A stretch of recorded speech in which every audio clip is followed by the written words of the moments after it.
fact. Independent fact-checking and corrections are encouraged. Can we get a cup of coffee in here, please?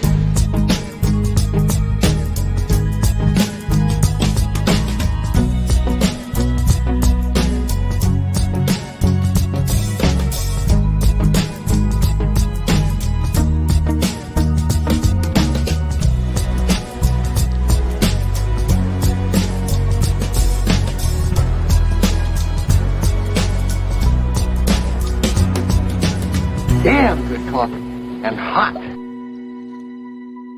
Yes, it is. It is hot coffee, and it's damn good because I made the coffee. That is why it's good. That's the only reason it's good. Good morning, folks. It is 7/7, 2022, July 7th. It's Thursday, July 7th, 2022. Beautiful, absolutely gorgeous summer day out here. Loving it, loving the weather. Put me in a good mood. I have the wrong glasses on. Excuse me, I have to change my glasses. I can't see so well with these on the computer screen. Anyway, I'm mad as hell right now. In the moment, I'm mad as hell. Why am I mad as hell? Well, I just about 5 minutes before getting ready to start here, got a message from PayPal that some service I used a year ago just renewed me. Now, they didn't say it was renewable. It's a sneaky fucking thing to do.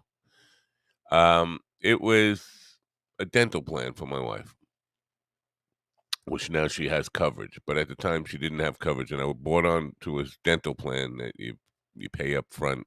It's kind of expensive. I paid through PayPal. Did not want to renew because now she has coverage, and they renewed me. They never said it was like a renewable, automatically renewable thing. So now I have to fight with these assholes to get my money back. They robbed me, and I'm not happy about that. I don't like to be taken for a sap, and that's what they did. Anyway, I'm aggravated, and I was fighting that, which I was a few seconds late getting started, writing some nasty emails, calling them names they've never been called before. Anyway, the fabulous Chris Monty will be with me at 10 a.m. today. Chris was going to be headlining brokerage in Belmore, Long Island, tomorrow night and Saturday night, July 8th and 9th, here on Long Island. He's also got a special out on Dry Bar Comedy that's doing very well. I don't know, dad jokes or something. I don't remember the name of it. I will look it up. I should be more prepared, but I was too busy fighting scammers, PayPal scammers. Anyway, and I forgot to invite Flat Earther. Gotta send her an invite. So that's where we are today. I'm looking forward to talking to Chris. I haven't talked to Chris since the Podathon. He was in Florida at the time, and it was cold as hell here, and he was living the life of Monty in Florida. Got a little bit of a morning cough going on as well. Anyway, great to have you here. And what else is going on in the world today besides my getting ripped off by PayPal, which I'm sure that's your number one priority that you want to know about. Well, Boris Johnson has decided to resign. I don't really get into UK politics. I have enough troubles keeping up with American politics, but I do know this. As recently as yesterday, he said there was no way he would ever resign. You'd have to have my blood on your hands or something, some ridiculous statement like that. And then today I wake up and say Boris Johnson has. I was like, I will never do it, never do it. All right, I'll do it. So that's a interesting thing, and I guess we'll have to find out. I don't even really know what it's all about over there in the UK. If anybody wants to educate me on that, I know several people over there have um, been resigning, and ministers and all in Parliament have been resigning. I don't know why. I have no idea why. But apparently, the government's falling apart, or the leadership of the government is falling apart there right now, and I don't have a clue why. Allergies are starting to get to me. I think it was Russell Brand who is now um, he's now turning into Alex Jones, Russell Brand. But he did ask a question, which is, um, it's the question I just asked. Uh, Russell Brand says, now that Boris Johnson is set to finally resign, what's the worst thing he's done as prime minister? I don't know anything. I don't know anything he's done as prime minister. I don't know about UK politics. Do you? Do you follow what goes on in the UK? I don't even pay much attention to them anymore. I mean, other than Jamie and Carl, um, might as well just fall off the face of the earth. Really, I'm sorry to say that. I don't mean that. Well, the people, but I don't really. I don't concern myself with the UK. They're irrelevant. Nobody cares about them. Do you care about them? I'm sorry. I'm sorry. I'm coming off like a total asshole already. Um, Hey, good morning, Carl. So yeah, maybe Carl can answer. Carl is a citizen of that fine, wonderful, upstanding nation of the United Kingdom. Maybe he can explain what it's all about because I don't know. I really don't know, and maybe I shouldn't even want to know. Maybe I should just let it go. Um, we have some more people on the right wing now jumping on the marijuana is the cause of mass shootings in America. I suppose they don't have marijuana in other countries where there are no more, there are far less mass shootings. I suppose we're the only country of potheads. You would think Jamaica would have if marijuana was the cause of mass shootings. You would think Jamaica would be like gung ho, gung ho. I mean, just shooting up the place like it's Saturday night. But, you don't hear about mass shootings in Jamaica. Maybe they smoking different pot. I don't know. Weed, I'm sorry. I gotta remember to call it weed or I sound like an old man, and God forbid I sound like an old man. I wouldn't want that at all. Um, so that's what's going on. It seems like, they're jumping from one thing to another now. I mean, the right-wing people trying to Uh, says he stays out of it uninterested. So if somebody who lives in that country is uninterested, you can really understand how somebody who doesn't live in that country is uninterested. So there you have it. Uninterested. It's an uninteresting political thing. Anyway, yeah, but Carl's not interested in politics anywhere, I think. Not a political guy.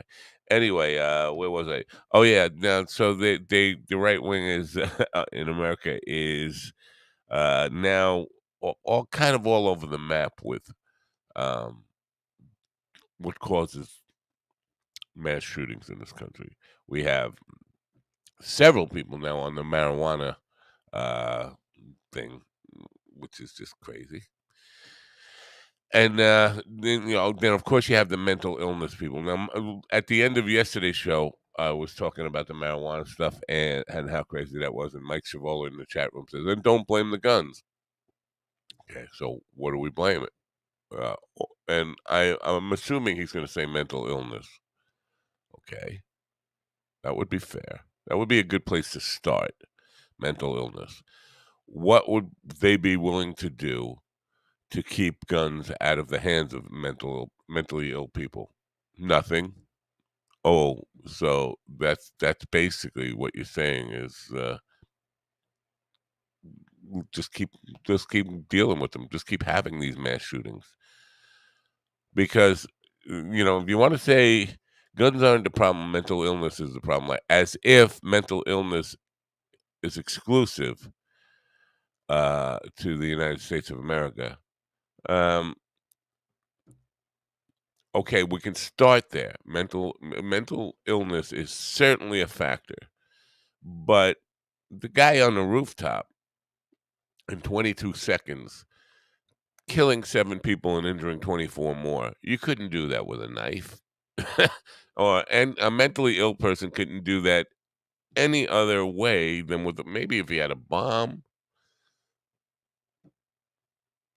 How do you keep bombs and guns out of the hands of mentally ill people? Are you willing to do anything? Or you just love your gun so much, you'll do anything to protect your own gun, no matter how much it puts your family, your life, your friends' lives in danger. And then they always talk about, well, a good gun will stop. A good guy with a gun will stop a bad guy with a gun. We've seen this has been a bad summer for good guys with guns because at every one of these mass shootings this summer and since spring, there've been plenty of good guys, supposedly good guys with guns on hand, weren't able to stop any of them. Weren't even able to do anything. They were completely futile. So that argument just falls apart. So yeah, just wondering what do they want to do? They want to do nothing. They want to just allow it. We Otis Hicks says we'd never made anybody shoot anyone except if they ran out. You run out of weed, and maybe your guy has no more, and you really want it. You say, "Well, fuck you, asshole," and just shoot him in the leg. I don't know. I'm just speculating here, but it definitely seems as if. Listen, I understand the paranoia. Oh, they're gonna come take my guns. Nobody's gonna come take guns from. There are too many of them out there. It would be literally impossible to take guns from law-abiding gun owners in America because there are too many of them. There are more guns than there are people in this country. Nobody's gonna come take your guns. But if we can stop future children from who are mentally ill from getting guns, that might put a major dent in the kind of behavior we're seeing in society. No, can't do that. I'm afraid. I'm afraid. I'm afraid they're gonna take my gun. Fucking grow up, man. Nobody's coming to take your gun. You know nobody's coming to take your gun. And so that we're stuck. We're stuck in a situation where we're forced to accept you can't send your kids to school. You can't go grocery shopping. You can't go to a 4th of July parade without having people just gunned down. You can't do anything. Might as well. You thought COVID lockdown was bad. Gun lockdown. We need a gun lockdown. You're gonna have to stay in your home because everywhere you go, they got AK-47s and AR-15s, and they're ready just to shoot people for no reason. Innocent bystanders, people who did nothing to you. So, uh,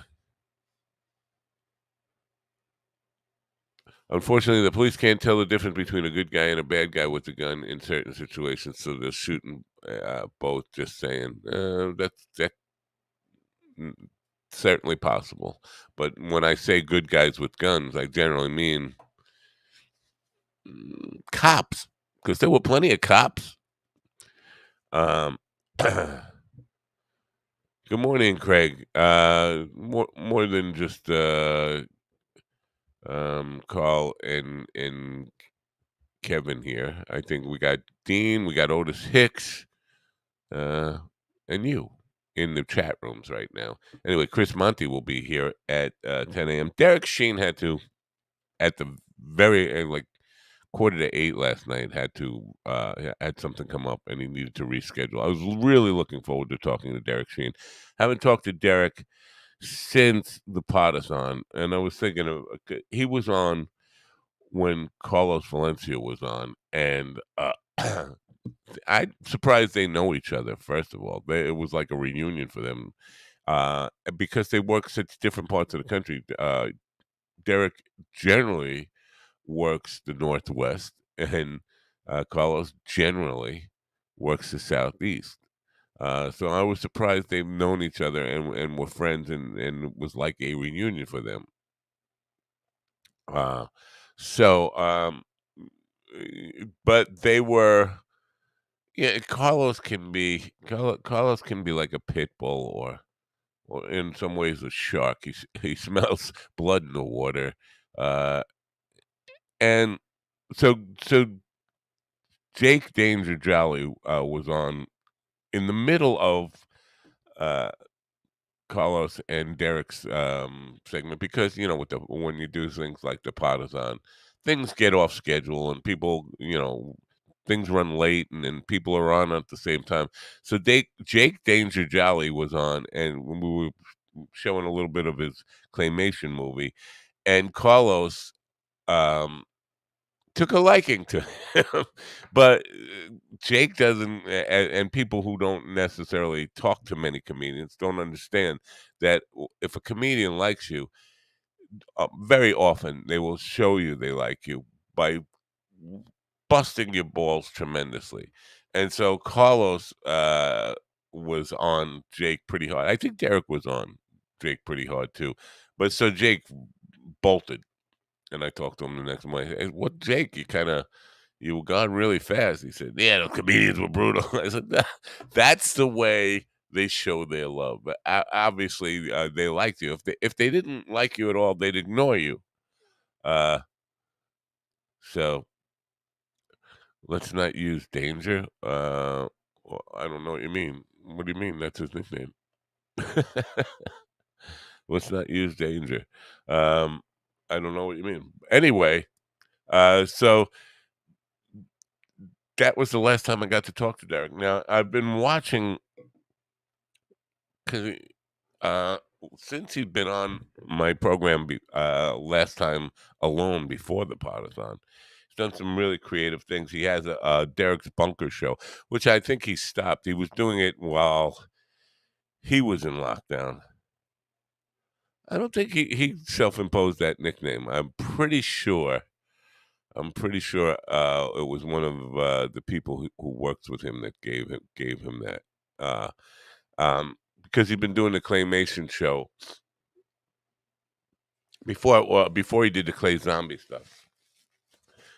He was doing a claymation television show for several years. I'm pretty sure it was one of the people who worked with him on that show that imposed that nickname on him. Anyway, where was I? Oh, so Derek, uh, Derek had done something called the Sheen Bunker Show, which was very similar. And maybe I shouldn't. maybe I should stop myself sometimes. Very similar to to what I did on the Mind Dog TV show back when I had a least access show uh, in New York, Massachusetts, and Connecticut in the early '90s. Basically, but he does it a lot smoother than I ever could, and far better than I ever could, especially during those days. 1990, 92. 1990 to 92 is when the show ran. He does it far better. But basically, what it is a variety show of things that he likes, a lot of stuff that is in public domain, so he can show it, like old television commercials, old uh, horror movie bits, um, organ music. I mean, like Liberace style organ music. A lot of weird stuff, and he would talk in between them. But I found that really entertaining. Wanted to talk to him about that. Wanted to talk to him about, because I know he's putting out an album. So he's a musician as well, and an artist as well. A really good artist, fine artist. So, well, disappointed that I didn't get to talk to Derek last night. We will reschedule as soon as possible, probably within the next week or so. But last night was a bit of a disappointment. But I did get to do some work. I don't get to do some work that often. Um, Waiting on somebody delivering me next round of book covers for me to look at today. Supposed to get them last night, did not get to see them last night. Hopefully, hopefully it'll be something impressive. So far, what I've been seeing with the book covers, nothing. I didn't realize all this, how much bullshit you have to go through with publishing a book. Making sure all the formats are right, changing the formats after it's written because of different, especially with self-publishing. In a traditional publishing route, you just drop the manuscript off, and they take care of the rest. In self-publishing, you gotta readjust. So even though I'm working with a pre-edited text now, the word count and all that kind of stuff matters as far as designs and formatting and all that kind of stuff. And that's going to change very shortly because some of it needs to be rewritten. Doesn't look like I'm going to make the Labor Day release date. Might push it back to a Halloween ish release date. Just want to get the book out and done. I just want to be done with it. It's one of those things, you're really excited when you start. Um, it was a birthing process to complete, not something uh, that was really all that enjoyable for me as a process. And now I just want to get it off my plate and just deliver it and move on to the next thing, and still caught up with all learning the ins and outs of self-publishing. Not really loving that. Not loving that at all. Um, so that's where we are with that. Um, oh my God. So the other part, getting back to the mass shooting thing, I wanted to say that, other, because I wanted to bring this up when I was talking about it, and it slipped my mind. The other part of, the marijuana stuff, that's one thing the people are trying to make excuses. Now, why are they trying to make excuses? They're trying to make excuses. He's a white guy, because you saw Bill O'Reilly. I don't know if you saw Bill O'Reilly, but Bill O'Reilly is um, a very old, cranky old white supremacist. And he was coming out and just saying it's all minority gangs and minorities that do. But the guy's a white guy. He's not in a gang. He's not from a. He's from an affluent neighborhood. He's, rich white kid.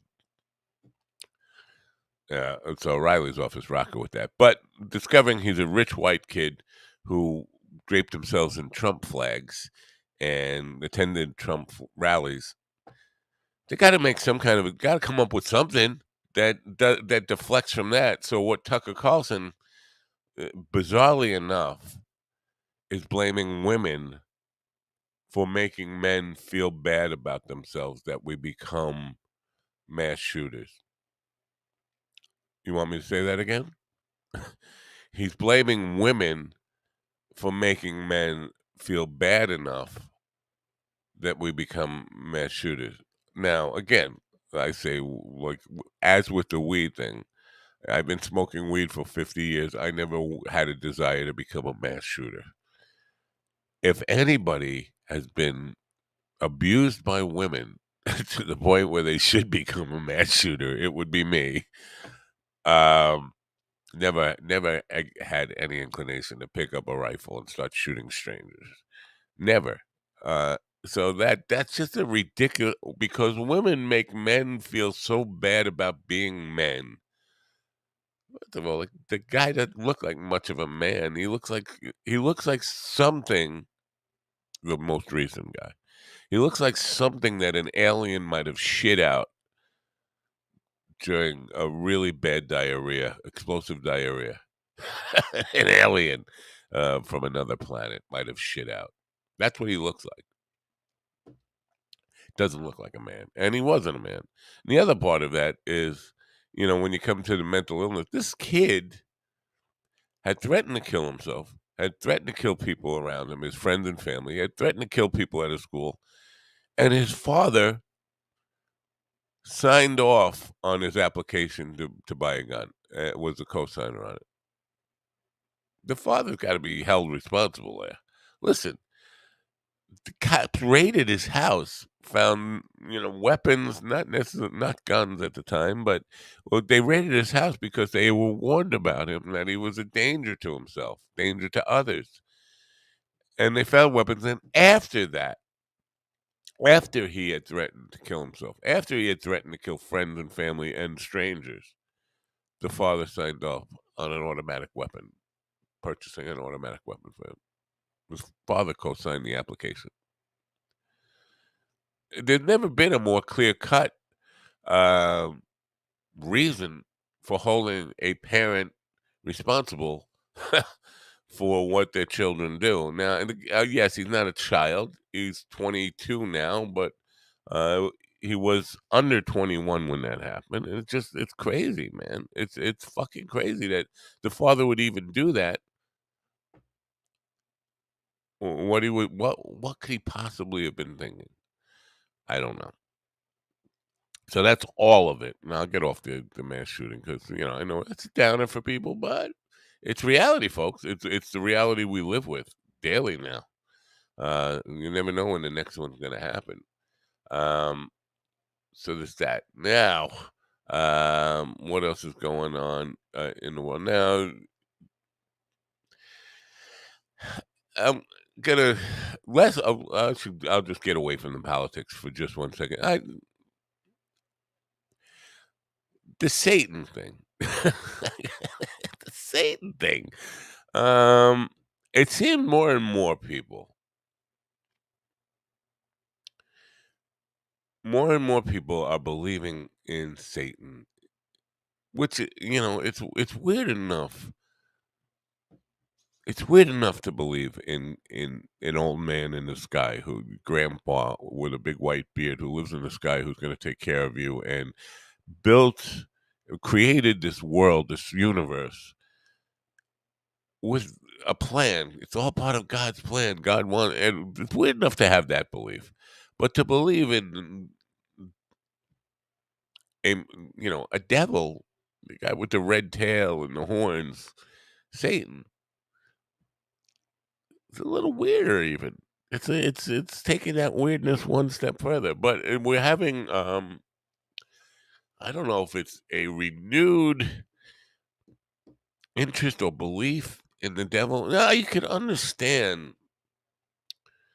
believing in an evil force, a dark force. It probably is part of all of our makeup. You can understand that when you look around the world, believing that evil exists, but it's a personification of it. Just as silly as the old man in the sky with the big white beard is the being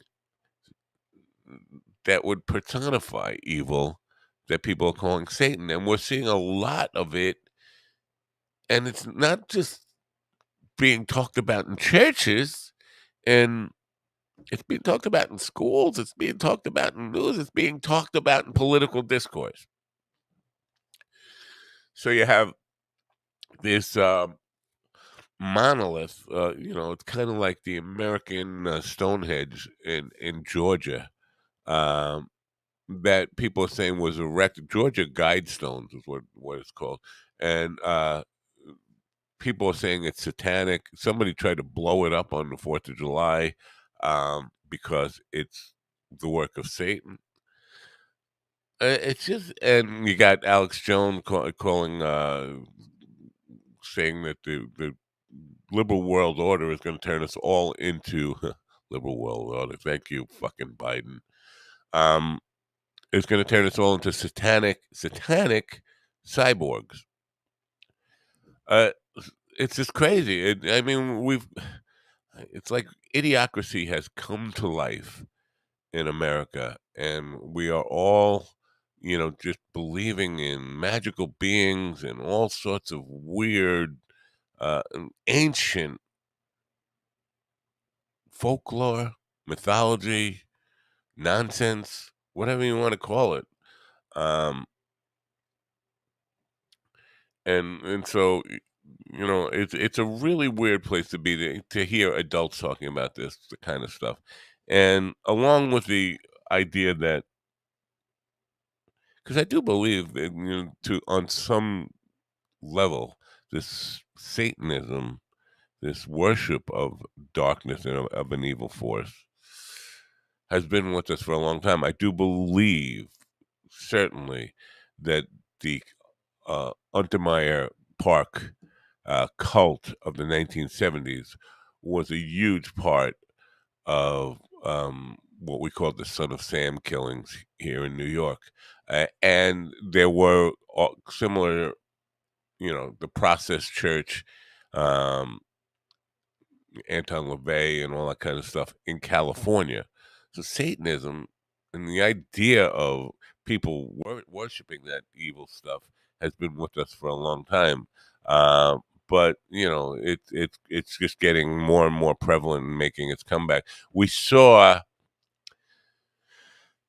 during the '80s a backlash, and this is part of everything that goes on in public life is every time something gets big or becomes more popular, there's backlash to it. And in the '80s, we saw a big backlash towards lots of things like popular culture, movies, music, all those kind of things, and video games. And we're seeing a little bit of that now, where people wanted to censor music, claim there were satanic messages hidden uh, in Led Zeppelin and AC/DC, and I think for some reason Dee Snider was testifying at the hearings about that stuff, but I don't think anybody ever accused Twisted Sister of having satanic messages. I think they were just like too weird for the time. Guys dressing up in really bad drag were offending a lot of people.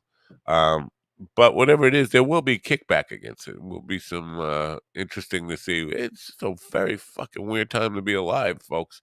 And in some ways, I hate to be a total downer about the world, but I'm looking forward to moving on. It doesn't matter if there's an afterlife or not. I'll be fine either way. The world will be fine either way. But at some point, you just say, I'm fucking sick and tired of the human race. I'm sick and tired of the human race. That's my uplifting message for today. Are you happy? Well, Flat Earthers here to try and change that mood, I guess, and lift us up and make us happy, because I know I'm the voice of doom and disaster and darkness and the end of the world.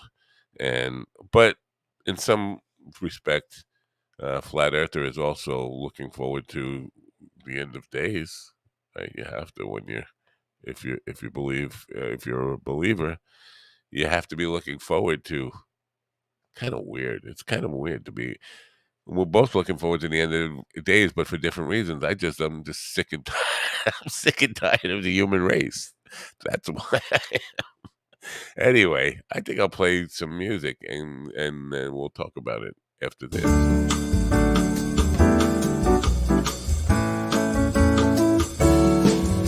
Yeah, yeah, yeah. End of days. Yeah. Good morning. Good morning. World over yet? Oh, can we check out? Is it checkout time? Checkout I time. I Noon. think it's coming. You do? Yeah. What were you talking about before I was sleeping? I was talking about the monoliths in Georgia that everybody is saying are satanic. Yeah, It the looks like Georgia Guidestones. Yeah. yeah. One of them crumbled down. Woo! I don't think it crumbled down. Hallelujah. I don't think it crumbled down. I think somebody set off fireworks and broke it. That's not like it crumbled down on its own. Good. Somebody blew it up. Oh, so you for violent overthrow of things you disagree with? Yes. Yes. Especially evil. Take it down. All right. So you actually believe in Satan? Oh my goodness. No, because that's what it was all about. They're calling it satanic. It's so in order for it to be satanic, there has to be the word satanic means Satan, right? It means created by Satan. Well, there's good and there's evil. Right? That's what I was trying to say. I do believe in good and evil force, but the personification of a devil with a red tail and horns and that kind of I don't buy it. I watched the documentary on Led Zeppelin, and I don't think I'll ever be singing their songs again, even Did though you they were play my why? favorite. Because it was satanic? Yeah, the guitarist is definitely, he's into all that and He was etched it into into his music. Aleister Crowley. Yeah, Right, definitely. And right. etched it into all of his songs. And All right. Now, what was because some of it is just pure lies. What did it say anything about him like cursing Robert Plant's child and all that? Did you get no, the? that was, oh my gosh, I can't remember his name. He was making a movie with someone. He I was can't, making a movie, Death Wish, Death Wish 2. no. Um, oh my goodness. Some man. So man, And yeah, he cursed them. he cursed him. Yes. Because the rumor was always, and I heard somebody actually asked Robert Plant if he believed this, and Plant would poo-pooed it and said that's ridiculous. But the rumor for many decades was that Jimmy Page put some satanic curse on Robert Plant's kid. Oh. Did that?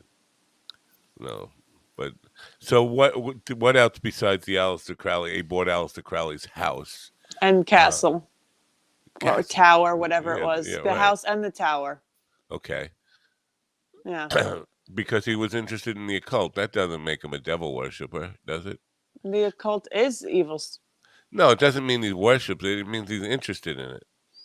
No, he definitely practiced. Let's call it practice. How do you practice? I don't know. I'm not in a cult. I don't know. That's what I mean. I mean, so anybody who ever read a book on it is also. No, he was definitely way more than obsessed. He was involved. How do you know? Like what? In what way? What was he involved? What did he do? I don't know. They all had, and then all on the album covers, they all had their own little. Oh my Yeah, gosh. Zaffo. Those. Yeah, all Yeah. those. Yeah. What And the what hell did are they those called? mean? What? I'm just He's not interested. allowed to say. It's not. You're not. He's not allowed to tell you what they mean. Otherwise, it doesn't work or whatever. There's a So, certain. so now is that uh what killed is that what killed John Bonham? Because Bonzo, what was Bonham's symbol? I forget what his The symbol was. drums. I know what he played. No, it's 3 circles, Oh, drums. so that's not like satanic. Hmm. I I don't don't know. know. So what was the name of this documentary? Do you know? Um, no. No. I Where came did you? across it somewhere. It was really weird because I'm like, oh, Led Zeppelin. I love them. And I clicked it, and it was like 45 minutes of just like everything that Everything. basically Jimmy Page has done, and what happened. And I was like, oh, I don't want to sing them. So they didn't sing their songs anymore. He seems like a nice guy to me. He does. Hey, He you se- were in a cult, so you might think it's, well, you were I wasn't part of the cult. yeah, I in made the fun of video the camera cult for from the within the cult. cult. Yeah, Yeah. but so was backwards masking part of this documentary you watched? Were they talking about like playing the songs backwards and Yeah. yes? Yes. Do you Have you believe that? ever? I've never played their songs backwards, but I know that even in the Beatles songs, some songs backwards have some messages. Well, you got to actually listen to them to see how far fetched some of those things are. Because I Have you have, ever? yeah, you can't. You really have to. You let your imagination do some um, real gymnastics to come up with some of the things that. Oh, you hear he's saying whatever they're saying. Um, there's supposedly the line in Stairway to Heaven that said, "Oh my sweet Satan, no other Lord but Satan." But you really have to really, really want to hear that and try to hear that and bend your ear every other way to hear him say that. Oh yeah, that's definitely what it said. No, it sounds like oh yeah, I hear what you're saying there. Absolutely, you're nuts. That's what I hear. You're I don't fucking know. I mean, there's a lot of evidence against him about that. And What you about know, backwards masking stuff? Like, listen to it. If you really can hear that stuff, God bless you. I But don't want to play it backwards. I don't want to hear it. I well, don't. if you're accusing somebody of something, don't you want to see Okay, the evidence? I'll have to. You still have your record player and record and everything. I'll have to listen to yours because.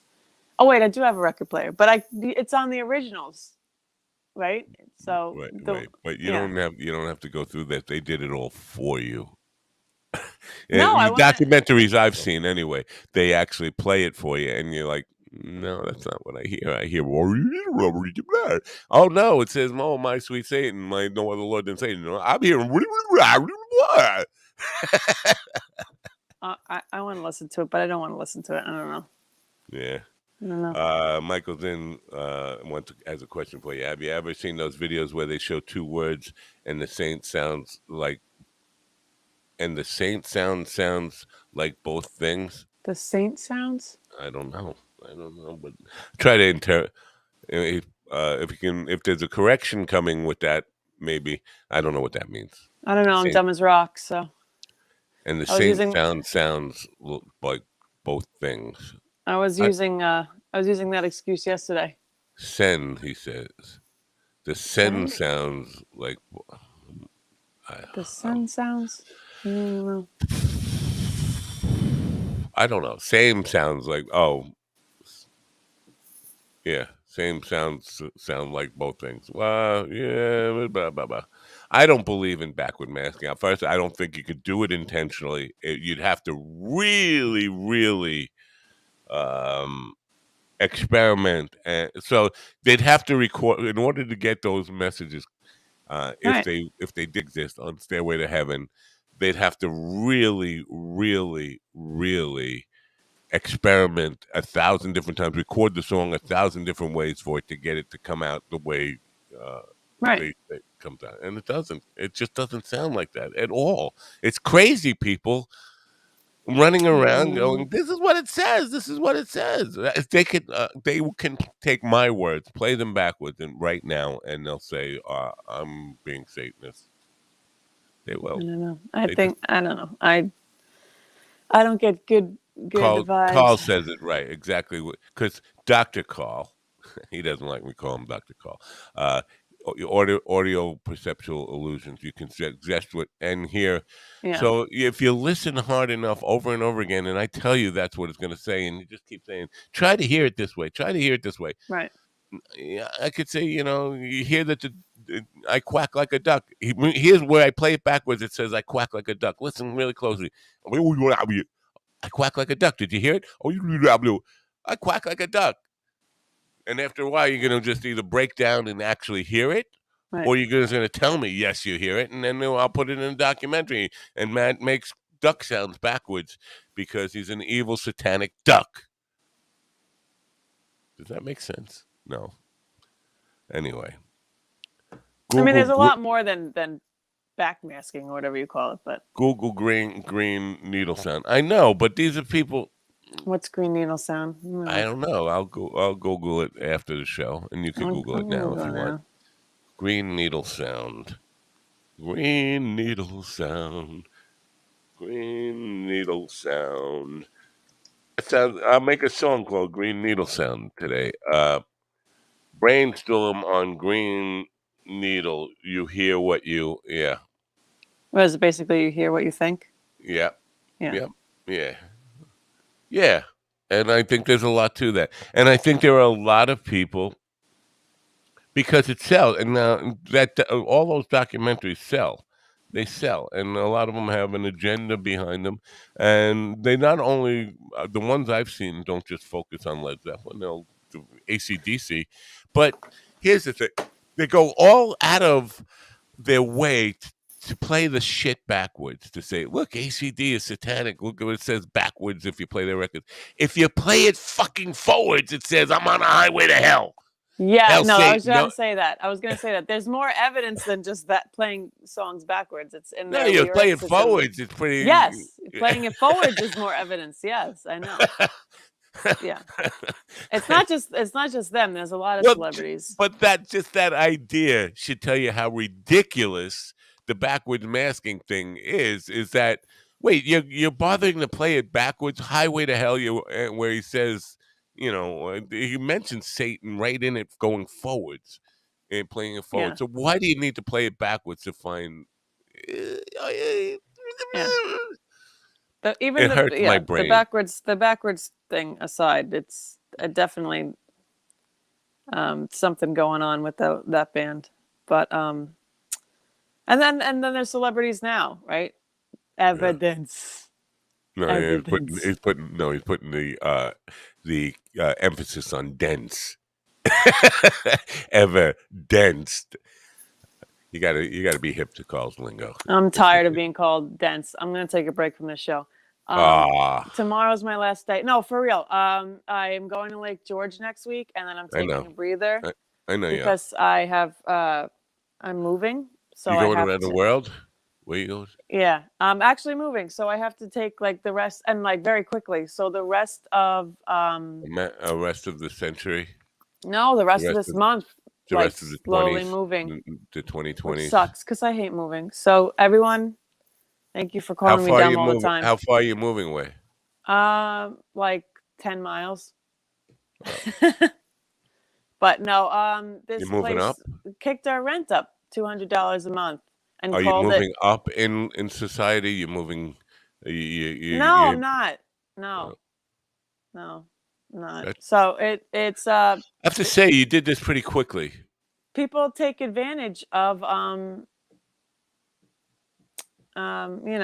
they call it inflation and rise of the rise of living costs. Your rent has to go up $200 a month to help us, the landlords. But we live in a complex and they're making lots of money. But you did this pretty quickly because most people I know, when they plan on moving, it takes months and months of. But this is how I always move. I always have to move in a hurry because someone's raising my rent or, so it's like always, I hate it this way.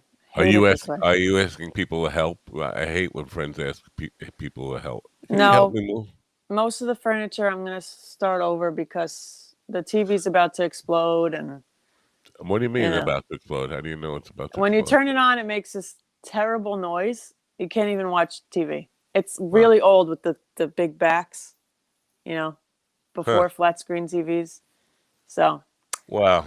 Thank you, everyone, for calling me dumb as rocks and dense all the time. It's been a pleasure. Yeah.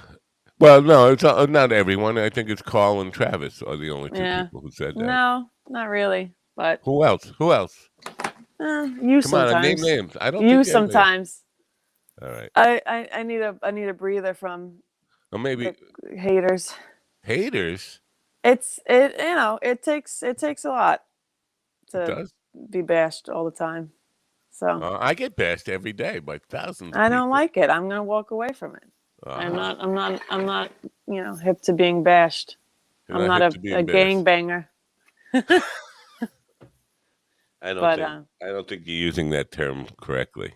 Yeah, anyway, did you want to deliver one last piece of happy news? I'm not quitting right now. I think you are quitting right now. I'm not quitting. I have to actually. No, seriously. One piece of happy news for today, because Chris is in the back room, back in the green room right now, and he wants to come in. I know he wants to come in. He's probably smoked like 5 cigars already, waiting. Oh gosh, I hate cigar smell. Yeah, you're not going to be able to smell it. I know, but I was at a 4th of July party and they were all smoking cigars. It was so disgusting. I think his cigars probably smell pretty good. I think, he probably ran out of those, but I think some dude with some really good cigars or something that asked me if I knew anybody who wanted cigars. I asked him to send Chris some. He might have those, and those were supposed to be. They all smell the same to me. I went into a cigar shop one time and everyone. You remember when you said you can't smoke indoors anywhere? Yeah, there's a cigar shop in Massapequa. Oh no, I know there's cigar places. But that's weird gosh. because you can't smoke cigarettes but we have cigar lounges. Exactly. They should have cigarette lounges. All right, let's bring. I'm going to bring Chris in. You can go ahead, bring Chris in. All right. Chris Monty, the fabulous Chris Monty, star of Stage Screen. Hello, good morning. Big screen, small screen. This screen. Yeah, this screen. Yeah. All How kind are of you, man? treats. Good. How are you guys? You're not smoking a cigar after all that bullshit I just said about cigars. No, but I was. You know why? Because I'm inside. I won't smoke in my house because I'm 'Cause your married wife and I'm will not kill allowed you. to. But Good. when I'm out on my back patio, I got an outdoor man cave and an indoor man cave. So my outdoor man cave is I smoke out there. Matter of fact, the other night I was on with Hershey and the Keegs I on saw their you, and you podcast, were smoking a cigar. and I was watching the Mets game, and I was smoking a cigar while I was doing my interview. So, Wow. but I never got those cigars, by the way, from your buddy. Really? Yeah. Oh. I I thought you mean, it's did. not the end of the world. I always have cigars. But He's not That's my buddy. He's embarrassing. not my buddy. I never heard from him again. He was a guy he was a publicist who said he could get people. He wanted to book all these celebrities on my show, and then he said, while I was waiting for somebody, he said, "I have a bunch of cigars. You know anybody who might be interested?" I gave him your name. I gave him a bunch of names, and he said they went out in the mail. And then the people he unless, booked, I mean, I'll check with my wife. the people he booked on the show never showed up, and I never heard from him again. I said, "Listen, you booked these people. They never show up." And that was the last I heard of him. So There you go. Fly by night. right, and he was a friend of a very popular comedian in New York City who I won't name right now. Okay. A cousin of him. I might know who you're talking about. But anyway, Yeah. I don't So- smoke cigars though. I'm not a daily cigar smoker. I'm more of an occasional cigar smoker. So Yeah. I mean, I used to when I was single, I had a smoking room in my apartment. I had a nice layout. Wow. You know, when I was a bachelor. But now I'm married with a child, so I don't And- smoke around my daughter, and Smoking- Smoking in the house is like, we have a neighbor. They smoke in the house, and my neighbor smoked weed, so I'd come out and say, "Do you guys smell my cigar?" And they'd say, "No, we smell Yankee candles." I go, "Yeah, because I burn candles when I'm smoking my cigar, so you don't smell it."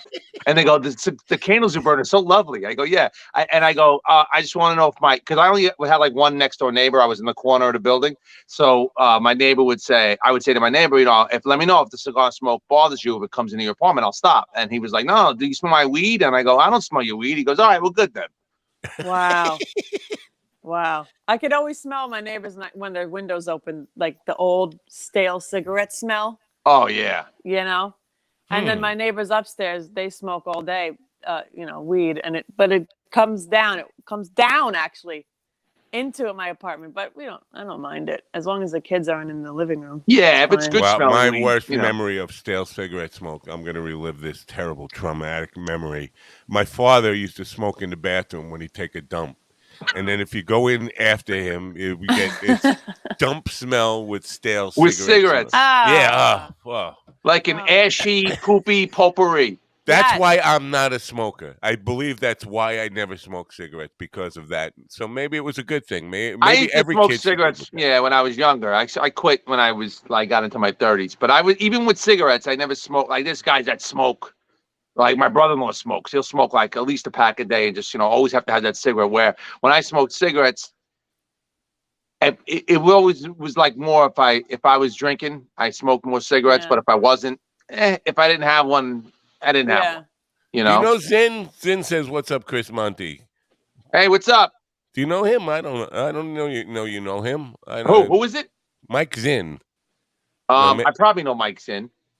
There's so many people on social media that you don't really know. You just see them passing by, dropping comments, and then all of a sudden you run into them in person. And you're like, "Who the hell are you?" Like, "Oh, I comment on all your stuff." What do you mean, who am I? Right. Oh. Now, I was upset with you because With me? Yes, because you're starring. You're the star. You're not like like in Mall Cop 2, where you were a supporting player, or any of the other movies you've been in. You're a star of a major motion picture now. Me? And I had to find out by a guest. What motion picture? I don't know what the name of it is. Steve I'm not the star of it, Goldberg. then. Are you not? He said you were the star of the movie. Who Goldberg. did you have on? Steve Goldberg. Oh, okay. So it's not a movie. It's not a movie? No, He lied to me about that? It's a sitcom. Okay. Okay. So Steve Goldberg and Carl Haupt are comedians from New Jersey. I'm sorry, Jersey folks hate it when you say Jersey. From New Jersey. They do. And Steve's a New Yorker, who's transplanted, and he hates New Jersey. But Right. they wrote Right. this pilot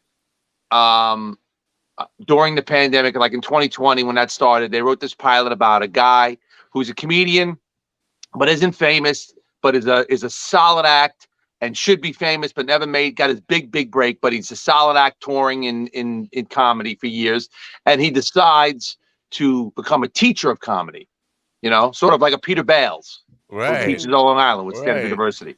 So Maurice Flake is the name of the character I play, which I told him, I say, I'm going to be giving comedy advice to young people that want to aspire to be comedians. Would you ever take advice from a guy named Flake?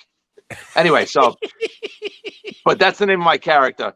So we filmed it. We shot it during the pandemic, man. We shot it like from 2020 to 2021. It was like I was driving to Jersey. It took us like almost a year to film because we had to do it on certain days and everybody had to be tested and everybody had to be negative. And, we were doing like that. So we shot it. Carl and Steve produced it.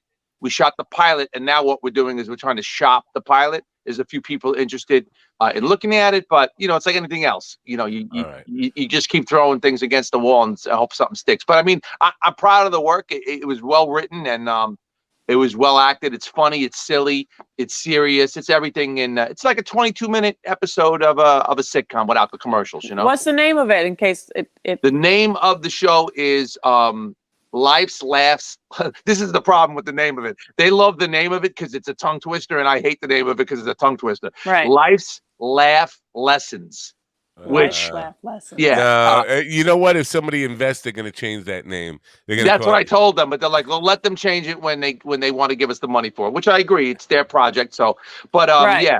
So Carl and Steve saw me at Scotty's Comedy Cove in Springfield, New Jersey, where Carl is like the house MC and like the assistant manager. And he asked me if I read the script and if I like the script, would I be interested in being in it? So right. that's where we're at with that. It's not really. I'm not starring in a.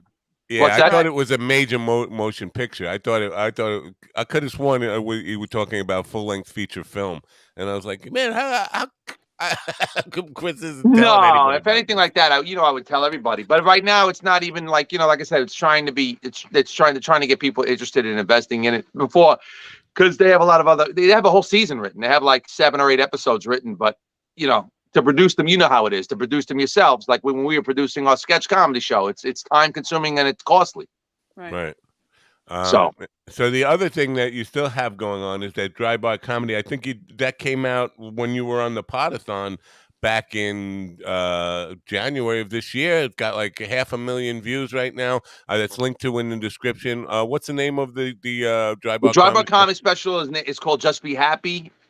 It was released on December 9th. And they released it to Dry Bar, the app, which you have to download, which you can see millions of comedians on. But then Dry Bar, after about 2 or 3 months or 4 months in, they'll release it to YouTube as well. And it's like this morning I checked it because I'm like, it's like the stock market. You check the numbers every morning. So it's at like 487,000 views right now. And all right, let's get it to 500,000 by the end of the day, folks. Yes. It's been averaging like between 2,000 and 3,000 views a day. So that I've been watching that steadily. It's been doing that. But then again, and you're a YouTuber, so you don't know how many of those views are they watching the whole thing. How long of it do you have to watch for it to count as a view? Right. Oh, that's a good question. Yeah, well, if you had access to the analytics, you can definitely see that, and you can see some people like will watch the middle of it first. They'll start in the middle of it, which is weird. Like you'll see all that kind of stuff. If You you can have see access. all that. Yeah. I can go into the analytics. Wow. I've gone into that page. I have to recheck that page, but it's funny because my comedy is not geared towards any gender or any, ethnic group, other than if I'm doing Italian material about my dad. But it's funny because like majority of my views are like women over 50. No, I could see that. I actually can see that. Gauging comedy fans is so friggin' weird. And it's one of the things that I'm still puzzled by, like who is a fan of who, and it's never who you would expect. You see comedians with their core base of fans is not who you would expect it to be a lot of times. Right. Like the majority of my fan base is like, my age and up, like people in their 40s and older to like people in their 80s. I do a lot of, 55 and over communities and shows because a lot of these venues where people retire to, they have these big, beautiful theaters in them, and they hire all kinds of. I've worked with everybody from Frankie Avalon to the Drifters to you name the singers, and I've been on shows like that with those old time singers that are great, and I just go in there sometimes as a solo act, as a headline act, and so a lot of that fan base, like I'm working at the brokerage this weekend, and I'll see a lot of the fan base that comes out is in that age group, that demographic. But then every once in a while, I'll get packs of kids in their 20s that are like, "Oh man, we saw you special. You're great." Like I met some people the other night after a show, and they were like, "You know what we like about you? You wear a suit and you're not dirty." And I'm like, "Wow!" For young people to say that, that's what I'm trying to go for. I'm trying to wear a suit and not be dirty. Yeah. Wow. Kiara's very young, and last week I was just explaining to her who Frankie Avalon was. I wonder if she even remembers that. But Frankie Avalon, how old is he now? He's got to be 90. Frankie Avalon, I would say I worked with him when he was 79, and that was in 2019. So okay. That's not bad. yeah, and he has 9 children. Wow. And I gotta look him up again. And you know what the coolest thing? Here's the coolest thing. I'll tell you a quick Frankie Avalon story. I worked with him down in Florida, and we worked at it was like a 1,600 seat theater, and it was sold out. It was great. So I go on first, and I do about a half an hour, and then Frankie comes out and he does like an hour and 10. My wife is with me. At the time, my wife was pregnant with my daughter, and my wife, when she comes to shows, my wife and you guys, and now I'm not sure. Are you both musicians? I know Matt is. I play every instrument there is. Okay, so I wasn't familiar with your background. I'm sorry. So, but being in the business, when you go to when you're playing a venue, whether it's a theater or a bar or wherever you're playing, like when it's with me, when I'm in a comedy club or when I'm in a theater or I'm in the casino, when my wife or my family wants to come with me, I let them hang out backstage and they can watch the show from the wings. Where my wife's mindset was still in and still is sometimes like, "Oh, where am I sitting in the audience?" And I'm like, "You want to sit in the audience?" And she's like, "Yeah." I'm like, "Why don't you just hang out? Like backstage is where the food and bar is and all the other acts. You can hang out and see the back end of show business." And so she was like, "Oh, I thought I'd be sitting in the crowd." So for Frankie Avalon, I said, "You're not sitting in the audience tonight. You're coming backstage because you got to see how a show really gets put on, And so we're hanging out backstage, and I'm finished with my show. So I go to my dressing room. I grab my beverage of choice for the evening. I pour it in my glass, and I'm going to Wings now. I'm telling my wife, "Come on, we're going to watch Frankie Avalon from the Wings." So we're sitting there, and then Frankie goes out, and he does his opening, and he sings about 20 minutes worth of stuff. He tells a few stories. He then walks off and comes back to where we are, and they're showing like a video, of his career on the big screen as he's on the side stage now. And he's talking to us casually. He puts his hand on my wife's belly and he goes, "Oh, what number baby is this?" And she goes, "Oh, it's number 1." And he says, "Oh, I have 9 children." He's just talking. As he's talking, a woman is putting on a white sport coat on him and he's just talking with us. And right in the middle, like so casual, just like that, just talking, right? And all of a sudden he goes, "Well, that's wonderful." He goes, "I had 9 children. Thank God my career was able to pay for all my kids and we had a good life. And God bless you, the baby's going to be beautiful." And then he just walks onto the stage, just walks away from us mid-conversation. He just walks out and he's like, "Beauty school dropout." He goes right into the song. And I looked at my wife and I go, "How cool was that?" I go, "You don't see that from the other side." Wow. He just was like in mid-conversation and he walks out. He knew his cue and he goes right into his song, Wow. Well, that is pretty smooth. I admire it's old hat. It's so routine for him that he can just like pop into it. Wow. He could have been like on the bowl finishing up and then just walked out. You know what I'm saying? Like that's how secondary it is for him to do the show. But I mean, it's like things like that you don't really get to see when you're sitting in, the audience. And so I told my wife, I said, "You have an advantage to when I work with some celebrities, you can hang out and meet them." And Frankie is a really, really sweet guy. So I knew that going in. So certain guys, I go, they stay in their dressing room. I don't bother them. I stay in my dressing room. They're not social. So I leave them alone. So Frankie was the kind of guy that likes to BS with you backstage, Right. So you're at the brokerage headlining tomorrow night and Saturday night. Now that's it's a pretty small room from what I remember. Last time I was there, it was a jazz club, and we were scouting saxophone players. This is how I know that. And basically, you can see almost everybody from that room. Because some comedians I know, one in particular, really gets angry when people he knows are in his line of sight because it messes with his. Yeah, ability. none of us nobody likes to see people even if you're playing, you want to see like your mother and Yes. father in the front row. You don't want to see that. You want No, to see no. them in the back. Yeah, Yeah. I don't even want to see them. I was Right. gonna. So, with your wife, would that really have thrown I you always off? sit my wife. My wife's gonna come with me Saturday night. I always get her to seat dead center in the back against the back wall because the room is so intimate. It doesn't matter where you're sitting in that room, and you see the Right. show. And that's what I love about that room. It's very old school nightclubby Yeah, because yeah. it's you're very intimate with the audience. I think it's only about 180 seats, and they're very tight. And that's actually like the first club I cut my teeth in on Long Island when I was coming up. So it's always been to me. It's always been my home club. It's a homecoming of sorts. Yeah. So 2 nights is unusual to have somebody there headlining 2 nights in a row there.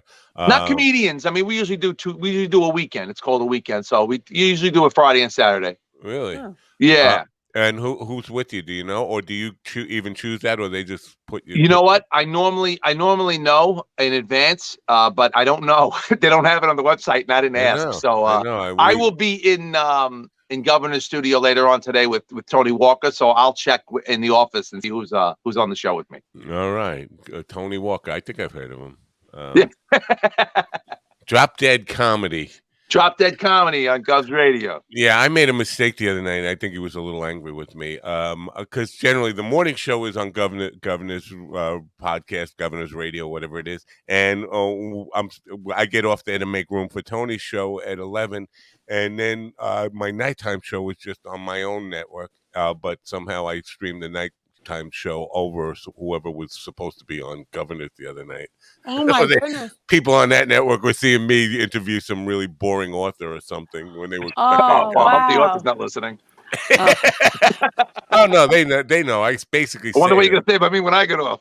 You got No. some boring comic we just talked about. No, 20 minutes. if you know the authors, I'm very upfront with them. I say, this is not something I'm into. I know there's an interest out there, but like if it's a romance novelist, like Right. you're talking to a guy who could care less about your books, and I say that right up front. Like, so you got to sell it to Oh. me.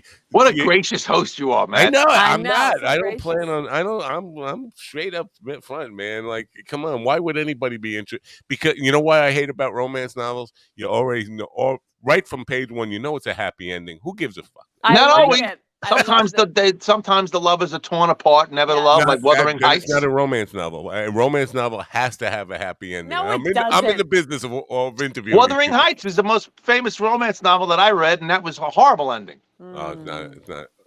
That's not a romance novel. Yes, That's they it. are. Yes, yes, I read romance novels. I don't read romance novels, but I I'm understand reading what one you're right saying. now. I'm reading it. Yeah. Look, here it is.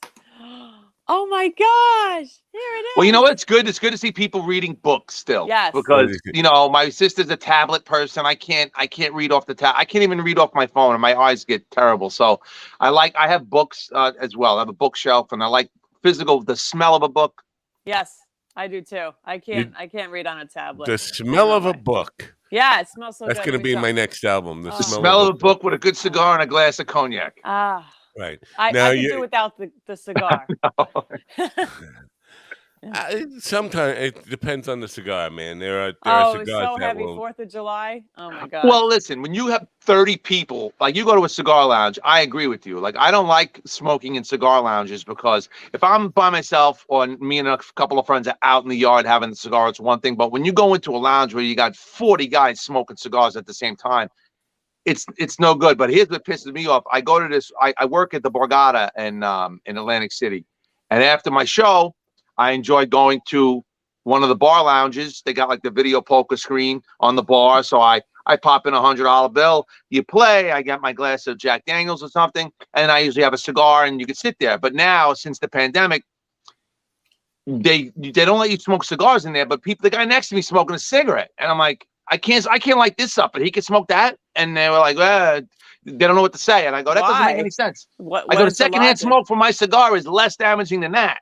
I think I always thought it was the other way around because you can smoke cigars. There are cigar lounges, but you can't smoke cigarettes anywhere in New York, indoors, anywhere. Right, Yeah. right. So in Atlantic City, in casinos, you could still smoke. There's smoking areas for cigarettes and cigars. Like I can go sit at a slot machine and smoke my cigar, but I don't want to sit at the slot machine and smoke my cigar. I'd rather sit at the bar. Right. Yeah. That's So weird. I grew up in a house where my mother, father, and older brother smoked cigarettes at the dinner table every night. oh yeah, So me too. if secondhand smoke killed people, I should be dead by now. We But had ashtrays all over the house. My mother was a smoker, but she would. My mother smoked until 1981. Then she quit. But when I was growing up as a child, she would smoke outside unless there was company. Because my father he didn't smoke, and he didn't want to smoke in the house. But if there was company, my parents often hosted dinner parties and cocktail parties, and my father would let company smoke because most of the people, his brothers and sisters, they smoked. So then my mother was allowed to smoke inside when everybody was smoking. But then I never forget, after like a holiday party, whether it was Thanksgiving or Easter or something, my father, as soon as everybody left, the house would be freezing because my father would open every window in the house. He'd vacuum, he'd dust, he'd get just to get the smell of the cigarettes out of his house. Oh yeah. wow. Yeah. Pretty- Well, stale cigarettes is probably the worst thing I've ever smelled. So like, Yeah. Oh no. Oh no, I- why? What's worse? If you worked in a pathology lab, you'd know. Oh yeah, no, I'm not formaldehyde bodies. No, I'm just No. thinking about like, regular smells Yeah. of the day.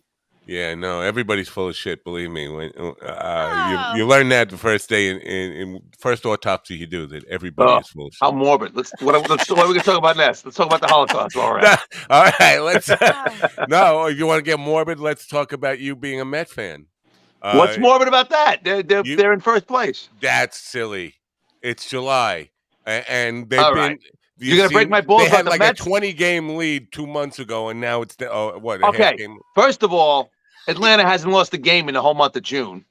So they're playing. You got to give credit to Atlanta because they're a good team and they're playing lights out. We play them next week. We'll I see did. how the Mets do. If the Mets get swept by the Braves or if we lose the series, I'll come back on here and I'll take my lumps from you. But until that happens, stuff it because the Yankees. If you're a Yankee fan, God bless you. not. But there's nobody in the American League. If the Mets are in the American League right now, they'd have the same lead the Yankees have. Well, Houston kicked the Mets' ass, didn't they? Houston won and 3 out of Texas 4 gave from them us, a and they handful. kicked the Yankees' ass too. So. No, to be honest, Chris, I grew up a Met fan. I was a Met fan while I was a baseball fan my whole life. What I'm doing now, if you see me on Facebook, I'm just giving shit to Met fans because I know they're going to break your heart at the end of the year. No, they're not going to break. I'll tell you why they're not going to break our hearts. They're not going to break our hearts because Maxey is back. DeGrom is tomorrow is getting his second start. He'll be back after the All-Star break. And this owner we have now is not only a diehard Met fan and a billionaire. He doesn't want to be second fiddle. He wants to win, and he's going to do what it takes to win. So I'm confident. Second fiddle, that kind of hits home a little bit. You should if anything, break my balls about being a Jets fan. No, that was coming next. Yeah, That definitely. was coming next. Like you're a dual masochist. So because I've heard, masochist. I've heard that great comedy comes from great pain, and you being a Met fan and a Jet fan explains why you're a great comic. I think. Listen, Wow. it wasn't my doing. It's you grow up with what the teams that your family rooted for, and we grew up. Shea Stadium was the home of the Mets and the Jets, and my mother was a Brooklyn Dodger fan because she grew up in Brooklyn, and she became a Met fan when they left because National League. So my mother's whole family was diehard Met fans, and be honest with you, my brother and I were like the only Jet fans in the family. The rest of the family was Giant fans, but my one older cousin. In the mid 80s, acquired season tickets for the Jets, and we started going to the games. And he made us a Jet fan from 82 on. So we're the only 3 losers. The rest of them root for the Giants. But the Giants are losers too now. So. Yeah, but they've had a lot of success in their history. So. Yeah, I gave up the Mets on September 28th, 2008 at 11:07 and 30 seconds. Was that the PM. Was that 2007 or 2008? 2008, second year in a row where they choked to Philadelphia. And when they did it at the second year, it was bases loaded, tie game, bottom of the ninth, and Mets David Wright, Ryan Church, and I forget who the third guy was. They all swung out. They had a runner on third and all struck out swinging. like swinging for the Yeah, listen, fences. I was at And the I said, last game at Shea Stadium where they lost, and these idiots, they were having the big ceremony. It was the last game. They had to win to get in, and if they didn't win, they were out of the playoffs, right? And so it's the last game at Shea Stadium. The most gut-wrenching loss that you could sit there and watch. And then after the loss, they're like, now we're going to do our tribute to Shea Stadium. I'm like, one of these, when I got there like 2 hours early because I'm like, they got to be smart enough to do the tribute before the game starts, right? Because right, it'll pump the crowd up more. And if they lose, I didn't even stay for the ceremony. That's how pissed off I was that they lost that game and that they were so stupid to do the ceremony. But that was the Wilpons, see? The Wilpons, I know, clueless. and that's what I That ain't going said. to I happen said I would anymore. never watch another pitch as long as the Wilpons own the team. Well, now you got Steve Cohen, so come back over. There's a seat on the bandwagon for you. I have been kind of paying attention, but that's why I'm being so negative because I feel last night a perfect example. They was down 3-2 in the I watched the coming up game. to the ninth inning, and I said I got to go on Facebook and bash them. This will help them get over this hump because they were just being lame against the worst pitching team in baseball. It So I went happens, on though. Facebook, Listen, you know what and it happens? worked. It Yeah, we worked. I came went back on and won Facebook. 8-3, but listen, it's like anything else. You let your guard down against a weaker opponent because you figure, oh, this should be easy, and then they play better than they played all season. Yeah, it just happens in all sports. Like they say, any given I Sunday. did this. I am responsible for their win last night Okay, because so good. my Bash them again all bashing. weekend, so we sweep. I'm going to the game on Sunday. This is what I do every day on Facebook, and people are thinking, "Well, why do you hate the Mets so much?" You don't understand the mentality of how this works. If I bash them, their chances are better. Well, keep bashing them. Right. So the question I have for you, though, never with the Jets, you never ever get that.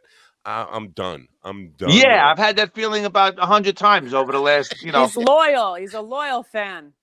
There's But only listen, so you know much what? you I've can take. tried to leave them and say, because I watch every Jet game and I watch every Giant game, and I don't hate the Giants. Like, I'll root for the Giants. I want them to win. If they get in the playoffs or the Super Bowl, I'm rooting for the Giants. But when the Giants lose, all right, they lost the game. That was a good game. They should have won. They lost. When the Jets lose, I bleed green. So it's like it bothers me. It's something like it's ingrained because I just been such a loyal fan for so long. And yes, I've come home from. I had season tickets for 22 years. I've come home from games in the 90s that they lost. Remember the fake spike game with Dan Marino? And I came home and burned my jerseys in my backyard. They had a ritual, and I'm done. I'm never. But it's like. It's like that car accident. You got to slow down and take a peek. That's why I quit, though, because I noticed it changed me. It was affecting my personality. It affected the way I was with my friends and family and all that. I was like, I'm not like that anymore.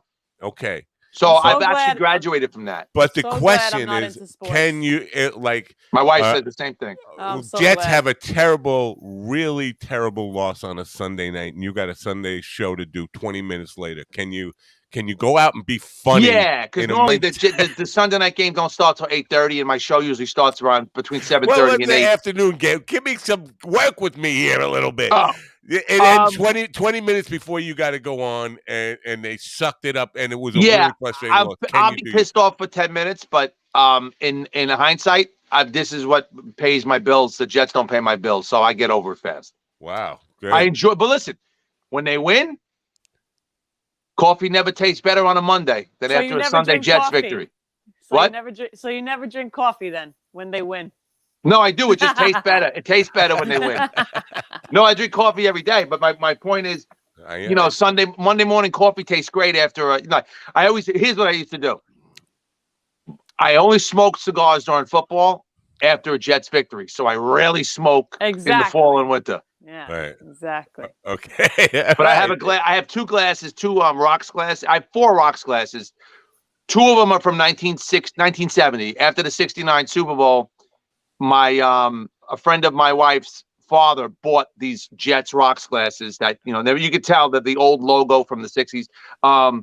And so she has them. Her father's been dead a long time, and she gave them to me one year for my birthday. They've never been used. She goes, my father bought these in 1970. I have them in my house. I never, I had them in the box. I never use them. I know you'll enjoy them. So if they win, I have a bourbon in one of those. And then I have another set of Jets glasses that my wife's aunt bought me for Christmas a few years back. Very nice rocks glasses. And, I'll break those out on occasion. Very rarely do they get used. So they don't have to be cleaned a lot. You just kind Exactly. of gave me some insight here. Now probably weren't even born in '70, right? So you I was born in '72. I'm going to be 50 next Wednesday. never saw the Jets win ever in your entire life. Never saw them win a Super Bowl, but I've seen Right. them. I've seen them play in 1983, AJ Dewey. 82, the AFC Championship game. 98, the AFC Championship game. I saw them play the two at Rex in 2009, 2010. Wow. They've lost 4 Man, AFC Championship games in my lifetime. you're a trooper to hang with them, man. I don't And know I how. had 22 years season tickets, which I won't do again because that drive to Jersey and drive back is a killer. I wonder what they even cost now. What do season tickets cost now? Got to be like thousands of dollars. You Right? got to pay the PSL, which is like $5,000 on its own. That doesn't even include your tickets. That's just to own your seat, which you don't own. Because if they knock the building down and they rebuild it, your seat's gone. They're going to charge you all over again. Wow. It's a scam. Wow, that's a And listen, major investment I'm for. 49 years old now.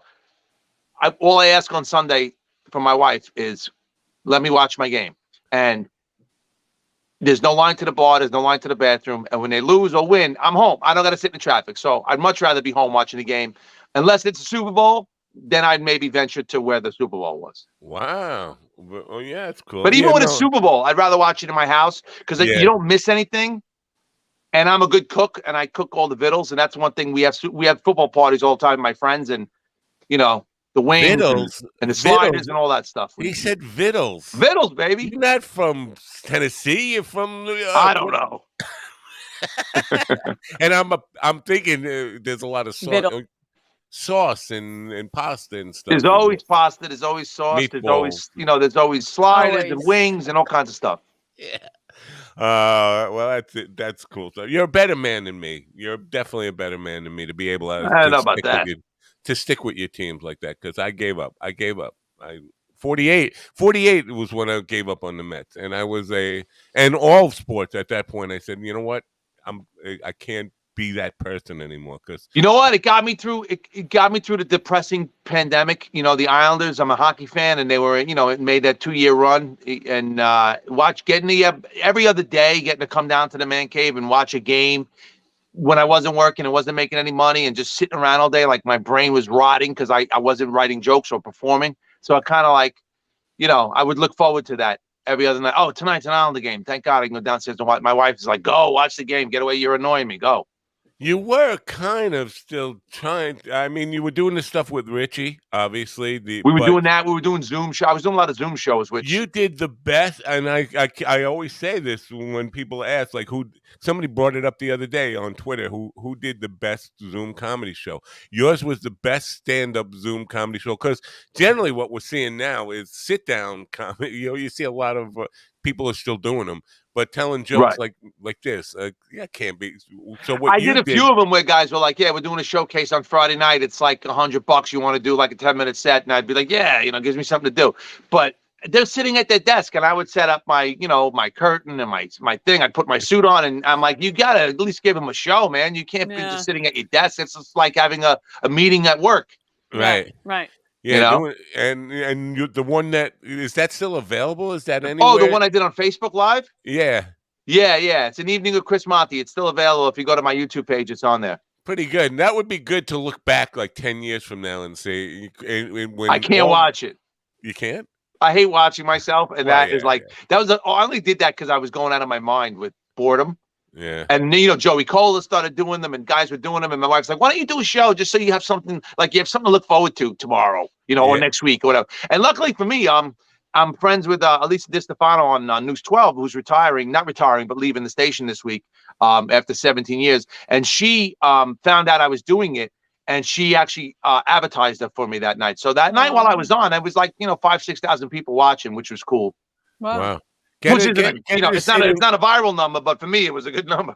Get Elise DiStefano to sit in for Kiera while she's away for a month and a half. All right, whatever. If she could do it from home, I'm sure she would. She can do it from home because Kiera's doing something. I know she's moving 10 miles. I'm painting. I'm spackling. I was listening. You moving to an apartment or a house? Cleaning a house. Okay. It's a lot of work, and we bought this house 2 years ago, and it just never ends. Well, I owned a house before. But Yeah. yeah, Well, yeah, we got, my sister-in-law will come over all the time because we have a 3-year-old, and yeah. my sister-in-law will come over, and she just had a baby. But before she had a baby, she would come over and she's like yelling at my wife. She's like, "Really, Kristen, really? Like, can't you clean this up? Can't you organize this? What? Why is this here? Why is this there?" I go, "Listen, I go, do you know how hard it is for us to keep it looking this shitty?" I go, I wake up in the morning. I got to go on the road. I got to do this. I got a 2-year-old. I got to feed. I got to get out of here. Got to drop her off at daycare. I got to go. I go just to keep this looking like this is good for us. Yeah, that I have a similar story. I cleaned up before Matt's brother came from the Carolinas to visit, and I looked at the house and I said, "Wow, it actually looks really nice." And he came in, and we said hello, and we sat down, and he goes, and we started getting into keeping the house clean. His kids are all older, and he said, "Yeah." He goes, "I mean, this is messy." He goes, "But I know why it's messy, because you got kids." And I was like, in my mind, I'm like, "This is the neatest my house has ever looked. What is he talking about? Like messy?" Then the whole time I'm like, "Well, what's messy about?" But And yeah, my there's wife's toys and my everywhere. wife's the kind of person that just keeps bringing shit into the house when I'm trying to get rid of shit. She's like Oh, a collector, and I'm a that's thrower not awayer. me. No, my Matt is a collector, and Yeah, I I'm a can't thrower stand it. awayer. Oh, I hate the clutter, the paper, the bags.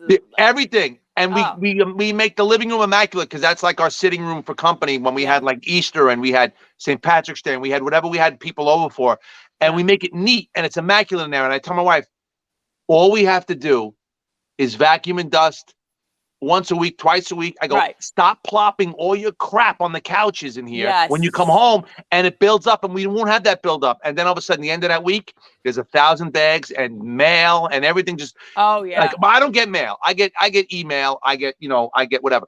I do Oh, paperless all the time. My wife gets stacks of mail like it's me too. 1940. I get more mail. Yeah, Oh, people. yeah. Matt won't go paperless, and he'll keep his papers for a long time. My wife will My too. Yeah, my mother used to do that. She used to have file cabinets in the basement. She would keep her It's my bills for wife. 7 years. I said, "Mom, just burn it all." My wife, No, when she had her apartment, we were dating. She had stacks. I mean, 4-foot high stacks of magazines from like 1992. I'm like, what are you ever going to read these magazines again? No, She's like, well, they were my grandfather's. They were in his apartment. And when he died, she's like a sentimental. emotional hoarder. Yeah. Like she needs Yes. emotional stuff. And I'm like, Yes. listen, I'm throwing these out because it's a fire hazard in here. And what she did, she almost killed you, right? What's that? She almost killed you when you threw them out. We threw them out because we had like an intervention. Her sister wow, came and over and was like, we're throwing this shit out. Let's go. I've had experience with that as well. Every little piece of garbage has meaning. It's like, Yep. no, Not to please. me. Yeah, not to me. I'm the same way. I You hate come the down clutter. in my house. Downstairs is one side is like an office, a pantry, a laundry room, a boiler room, a bathroom. The Right. other side is just my little man cave. When you come down, you look to your left, neat and dignified and Right. no clutter is the man cave. And then you go to the other side, and my wife's got my daughter has like a fake kitchen set, and she's Yeah. got two of them. Right. Because my sister-in-law was getting rid of one that her kids don't play with anymore. So It sounds like instead my of house. Instead Yeah. of throwing it out or giving it, the first thing I text my brother all the time when we come over for a visit, don't offer my wife any shit you want to get rid of because I don't want it. Yes. I don't have room for it. I can't walk in my garage. Yes. Yes. Thank you. My father's yeah, like that. My father will dumpster dive. He used to work for the county. And anytime someone would throw something out, he'd come over with it. And I'm like, Dad, I don't want it. I'd rather buy it new. I Right. know that sounds, ungrateful, but he Now my ev- wife, yeah. she belongs. There's a Facebook page in our town. Free stuff, it's called, for people Oh that like. no. Let's say like some of it is useful. I'm I not know. going to say it's not. Like they had a brand new pair of like a swimmy life jacket for a toddler. So Right. it wasn't open. Some woman never used it. Her kids Yeah. outgrew it. And she's like, I'm not going to throw it away. If anybody wants it. So we got it. If it's my daughter, we use it. All right. That's useful. We go to the pool. But my wife will constantly be going, I'll be right back. I go, and when she says that, I know she's going to pick somebody else's garbage up and bring it back to our house. And and you know what she does too? And she's going to watch this and she's going to kill me. But I'll throw stuff out like Tuesday night. It's bulk night, garbage in our neighborhood. Right. I'll go out at like midnight and I'll just bring shit out. And I swear to God, She'll pick she'll it back smell up. that I did that. And at 1 a.m. she'll go out and I'll see her out there. I go, what's she doing? She's bringing it back into the garage. Oh, man. No. Yeah, Matt does that. Matt does that too. Ralph What's is the asking address? what's the address. I think he wants to go gram some of your stuff that you're I Come getting. on think over. it's. I'll give you the key to the garage. Is your wife Italian? No, my wife's 100% German. Oh, okay. Wow. I mean, I was gonna say it's an Italian thing because my It's family. it's in everything. My mother-in-law's the same way, I think. So that's they Yeah. have like But you married young, right? Your wife's much younger than you. my wife's You don't- 19. No, 19. my my wife's 7 years younger than me, but I'm 49. She's 7 years younger than that. Wow. Right.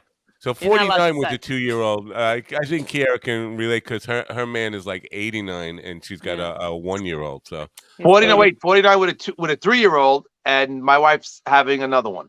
Oh, you are? congratulations! Congratulations. Yeah, I'm looking for the guy. Do you know the sex already or the gender? No, I don't want to know. I'm old. There's no surprises left in life, and now No. we didn't know with my daughter Olivia, and I don't want to know now. Wow. Oh, I had to know. I had to know. I had What? to know each time. I couldn't. You'll I know mentally eventually. couldn't. Yeah. I couldn't wait that long. I couldn't. My wife brought home the envelope. The doctor gave us the envelope, and my wife goes, "I will not look at this unless you want to look at it." She goes, "I'm going to give it to you." I took it and I got rid of it. I go, I don't want it. I'm not opening that. Did you save that piece of paper? I have it saved, put away. Okay, I won't look at it. Yeah. Yeah. No, I hear you. What? No, me too. Whatever. Listen, whatever the baby. I just want a healthy baby, right? And whatever the Yes. child comes out, I'm gonna love the child, whatever it is. Of And we're course. covered. We're covered. We have plenty clothes for both genders, so we're good. And we're gonna get more gifts from everybody when Yeah. we're good. I'm not worried about clothes and all that. We have it. We have I'm so many neutral color stuff for my daughter when she was an Right. infant that are whites and grays. It doesn't matter. Right. Right. Yeah. Yeah. I hear you. I think if if I were in your position, I would be the same way. Like, you know what? Let's surprise me. And if anything, I got Jets, Mets, and Islanders stuff that I dressed my daughter up in as an infant. So I had that for a boy. It's all gender Yeah. neutral. No basketball. You're not into. Yeah, I'm a Knicks fan, so I don't talk about that. All right. So, well, the Knicks is a sore subject. Okay. Well, No, it's not. I'm just I that's thought the I one could thing pick where the I'm back like, hole. when I'll watch when they're relevant again. I can't. I watch baseball, football, and hockey, and my wife's like, she has to cut it off at some point. She's like, you can't watch because then if I watch when hockey's on, basketball's on, that means I'm going to be watching a game every night, and I got to give her a break. And Now, let me ask you something. You're friends with Kevin James, right? Golf? Did you ever get into golf? Because I know he's a big golfer. no, I never got into golf, and it's funny because I perform at probably 16 to 20 golf outings every summer where I go in at their dinner and I do a 25-minute set of stand-up after they've played golf all day, and it's a charity event. And they always ask me, for years I've been doing these, and they always ask me, if you ever want to come early and play, you could play, and we won't charge you because you're the comic. And I'm like, you know what? I have zero interest in it. Yeah, Yeah. but isn't it a big part of networking and what you do? Because almost so many of the guys that can create opportunities for you, the Ray Romanos, the Kevin James, all those people. are Yeah, all I mean, big I into don't that, know. right? I don't think that it happens anymore like it used to. All right. Where guys will be like, "Oh, I'm going to make this guy famous." Now it's make yourself famous. You got YouTube, you got a phone, make a video. Yeah, Yeah. I hear that. Yeah. Yeah. Yeah. So any other, because not to blow smoke, but I thought when you were doing the stuff that I worked on for you, you were an exceptional comedic actor, and I keep going. One of the funniest pieces I've seen. It's an old joke, but the one of the funniest pieces I've seen of comedic acting in my life is you doing that. Hey, honey, pack your bags thing. When we were with the lottery. Yeah. Oh, the slot machine guy. Slot I got to go machine. look at that. That's probably still on YouTube. I haven't watched those. Yeah, those were so much fun to do. Yeah. You doing any acting? It's right now. You know what it is? It's just so slow. It's like I'm getting very little auditions, and it's like because since the pandemic, everybody's taking roles that have big resumes. You're getting all these actors now that normally wouldn't take smaller roles that just want to work. So that the producers and directors are putting their money behind the guys they know. Yeah. So Like The Rock. Richie was right about the TikTok thing. I think those things would be, And I'm sorry that you guys didn't see that through for the long haul, because I think the TikTok generation has proven that that kind of short form stuff really is doing it's Right. Instead killing. of doing three sketches in an episode, it's one joke, one sketch, do it, boom. And we could still probably, if we can find that, somebody with the time and the skill to do the editing of them, we still have. Richie has the whole file of It's the everything we shoot. filming And of we them, have not the about a dozen. editing. We have about 15 to 20 sketches that were never edited that we filmed that are still in the can. Oh, send them to me, man. I'll You edit know, them. you got to tell. You I know, got to tell Richie. Richie. And the thing about I always thought Richie was a pain in the ass stickler, but it turns out, I mentioned this to my friend Ralph, who knows Richie. He was always right. He was always right, even though he was a pain in the ass for give it like a quarter of a second more of silence, Yeah, he and knows I'd the be like, timing "Come of a on, joke. You dude!" know that he knows the timing, and I know it's frustrating when you're editing it if you don't hear it or see it the way we, as the comedian, sees it and hears it. But we're like, you got to give it one more beat, and it's annoying because you got to keep going back and fixing it and stuff. But that's Yeah. why, I think the collaboration should be like me or Richie. If you're going to edit, one of us should be with you to make it easier for you, so you don't got to do it over 6 times. Right. Also, you should be there on the shooting. You're the same guy who shoots it should be Right, the editor for it, I think. right. So you understand what we're going for. Yeah. So no more of it, because Jackie Dokeman, who's on here a lot, he's got a TikTok channel that is blowing up right now, and it's basically the same kind I of. do. I have the same thing. I have a TikTok page. I just do a street joke. I got like, almost 11,000 followers in like 2 months. Wow, good Wow. for you. I know I haven't posted. I have a lot of content on there. I got to go back and start again. I think I'm going to start today. I just post one street joke a day, just like Jackie does. And I didn't know Is there Jackie any was way to doing that. measure like how it's working for people coming to your shows? Like you don't know that I don't people. see that yet. They Yeah. said you got to get like really, really like up to like the 1 million followers to start seeing a difference in ticket sales. But I definitely see like certain jokes. I got jokes that have almost 1 million views. Wow. Yeah. You know. Yeah, that's good stuff. No, So and I'm just curious, like, if anybody ever said, "I came to see you because I saw your TikToks." Somebody I out. do get people that say they came to see me because they saw my dry bar on YouTube.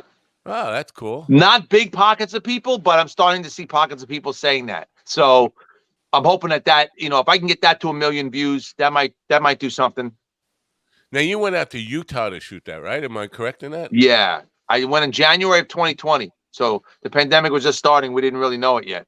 Right. So, is it different there? Comedy scene different there than because you generally you're Squeaky clean. Like I'm not a squeaky clean comic. I'm clean content, but I'll drop a 4-letter word. I'll be edgy. But some of your material is adult. Utah's all Mormon, so you got to be squeaky clean. It's a very religious state. Right, but so your main area of work is the Northeast corridor down to Florida and back and forth. Right.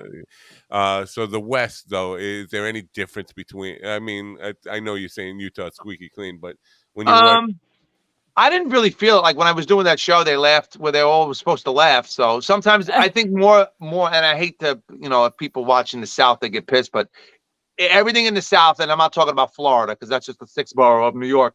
Right.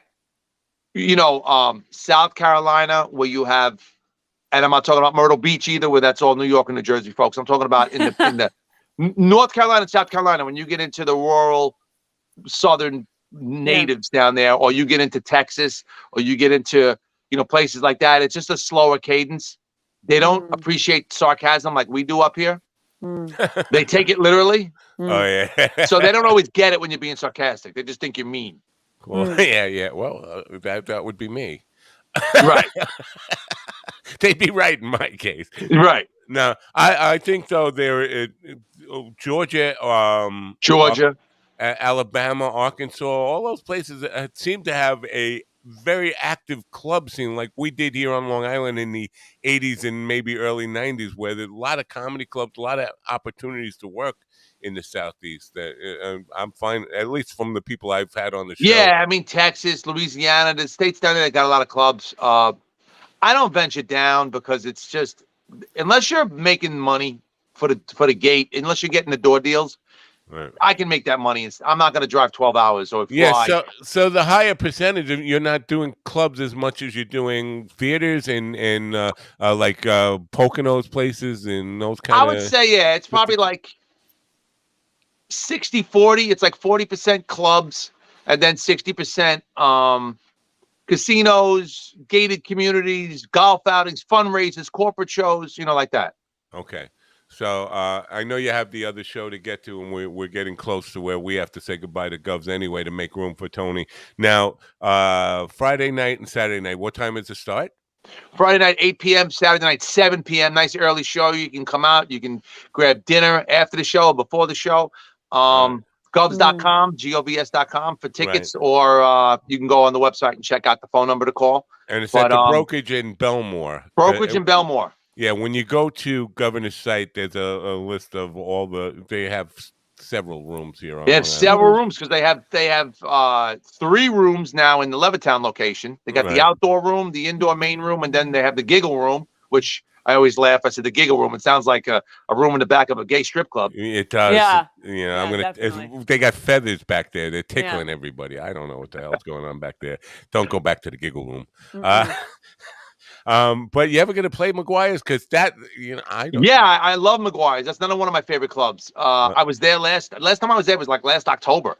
So Right, and I was hopefully playing a I gig can get a that fall night. date. Yeah. Where's Hopefully I get a fall date McGuire's? out there. I love working out there. Bohemia. In I Bohemia. knew it sounded familiar. I'm like, oh, Yeah. okay. Yeah, I wanted to go see you that night. I was gigging that night. I remember I sent Peppy, Peppy the drum. Peppy, Kiera. Yeah, I Peppy know. came up to me. He did. Well, We had 2 great nights. That was Halloween weekend, and I was like, and one of the nights was Halloween, I think. No, it was the night before Halloween. It was the Saturday night.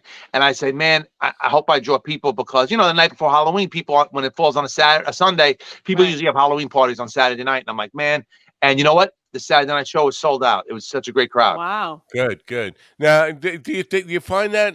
Because I got into an argument on Twitter. I get in arguments on social media. I'm one of these guys who can't help himself, But all I did was arguing with CNN, who said basically nobody's going out or going to clubs or not paying for entertainment or anything because of inflation and gas prices. And I said, no, that's not true. In my experience and from what I know of the world, when things are tough economically, people go out more to clubs and they spend more on entertainment when things are bad because they want to escape more. Yep, I agree with you. When times are tough, people want to go and get a distraction, and have a drink. Yeah, I mean, people drink when they're happy. They drink when they're sad. So liquor stores during the pandemic, thank God, the liquor stores were essential. I would be divorced right now. They were delivering, delivering right there. Yeah, so there's all of that. So we wish you a lot of success this weekend, man, and great to see you again. And tell Richie if you want to send me those unedited clips, I'll be happy to work on them for you guys. I will call him today, buddy. That was fun stuff. Anyway, enjoy this weekend. Hope a lot of people come to see you, and I hope somebody comes to see you and says, I'm here because I saw you on the Mind Dog. I want to make you a star. I saw you on Mind Dog. Yeah, right. Yeah. That's right. Yeah. And the Goldberg thing, when that finally lands, make sure we know about it and come back sometime. Yeah, but you know what? I'll send you Steve to send you a link and watch it. Oh, it's already it's available to watch. I did not know that. I will. Yeah, they have it. So ask Steve to send you the link. I want to get your opinion on it. Okay, cool. All right. Thanks for being here and Thanks for having me, guys. Good luck with your move. Yes, thank you. Yep. And we'll see. And enjoy your month off. Okay. Thank you. Hey. No, don't enjoy your month off. All right. Bye for now, Chris. Have a good night. Bye. The incredible star of stage, screen, and stand-up comedy, Chris Monty. You like Chris? Yeah. Because he told you to have a nice month off and because he has a baby. Because he has a baby, you like him. No, he's a good guy. guy. No, I like him too. He's a great guy. He's a fabulous guy. Hey, he's a nice guy. Extremely funny. I wasn't blowing smoke. Comedic actors, I think he's one of the best, That's subjective, of course. That's my opinion, but he's really. I can show you some of those. Want to see one of them? I'll pull up. We're not going to get fined. No, because I think because it's on I own the channel. Believe it or not, I worked for them. I was their post-production guy, Monty Walker Productions. So it's on my YouTube. I own the YouTube channel actually right now, as far as Wow. everything. That's not the one. Monty Walker Productions. Give me just 1 second while I find the right one Is he here. related to Lou Monty? No, his real his name isn't Monty. It's much Oh. longer. Monte. It's long. It's like the Count of Monte Cristo. Mm. Oh, I can't tell which one is which here. Everything old is new again. A plethora of dream. A later hotel. Damn, I don't remember which was which. All right, well, let's just see if I can pull one up here. I'll go. Let's see here. I'm gonna share this. They're short. They're really short, and I'm pressing wrong buttons. Setting share video, share screen, and Chrome tab. Let me do a song and dance while you're doing that. Do that. Do a song and dance. Now I'm just gonna try one of these outtakes. Which one should I play? Oh, I don't know that one. How about this one? Yeah, that one's good. It's starting from the middle, I think. Oh, there it goes.